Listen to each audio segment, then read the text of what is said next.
আসসালামু আলাইকুম সম্মানিত ভিউয়ার্স, কেমন আছেন? আমি মোহাম্মদ জাকারিয়া, চিকিৎসক, মোটিভেশন স্পিকার। আপনাদের মাঝে স্বাস্থ্য বিষয়ে আলোচনা নিয়ে আসলাম। বন্ধুরা, বিভিন্ন সময় বিভিন্ন ধরনের আলোচনা নিয়ে আসি। আজকেও স্বাস্থ্য বিষয়ে আলোচনা। আজকের আলোচনার বিষয় যে ভিটামিন ডির অভাবজনিত লক্ষণ এবং ভিটামিন ডির অভাবের লক্ষণ কী ধরনের ক্ষতি হতে পারে। তাহলে এই ভিডিওটা প্রথম থেকে শুরু করে শেষ পর্যন্ত না টেনে শুনবো।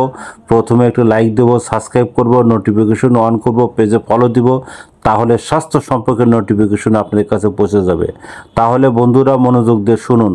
ভিটামিন ডির লক্ষণ অভাবজনিত যে কারণ সমস্যাগুলো হয়ে থাকে, শরীরে দীর্ঘস্থায়ী ব্যথা থাকে এবং অত্যাধিক মাত্রায় চুল পড়া শুরু হয়, সারাক্ষণ অসুস্থ বা ক্লান্তি বোধ বা বিরক্ত বোধ লাগে, মাড়ি ফুলে যাওয়া এবং রক্তপাত হওয়া এবং ব্রেনের স্মৃতিশক্তি কমে যায়, ওজন বেড়ে যায়, অতিরিক্ত মাথা ঘামা এবং ঘাম বের হয় এবং আঘাত সারাতে অনেক সময় লেগে যায়, হজমের সমস্যা হয়। এই ধরনের সমস্যা হলে বুঝবেন যে ভিটামিন বির সমস্যা হয়ে গেছে।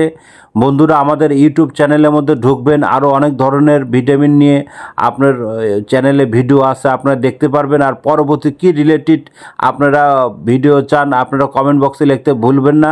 আর আমার এই বিরাস মেডিকেল প্রতিষ্ঠান 100 বছরের প্রতিষ্ঠান, যে কোনো গোপন অসুখ বিসুখ আপনারা যোগাযোগ করবেন। এতক্ষণ মনোযোগ সহকারে দেখার জন্য সবাইকে থ্যাংক ইউ, সবাইকে ধন্যবাদ।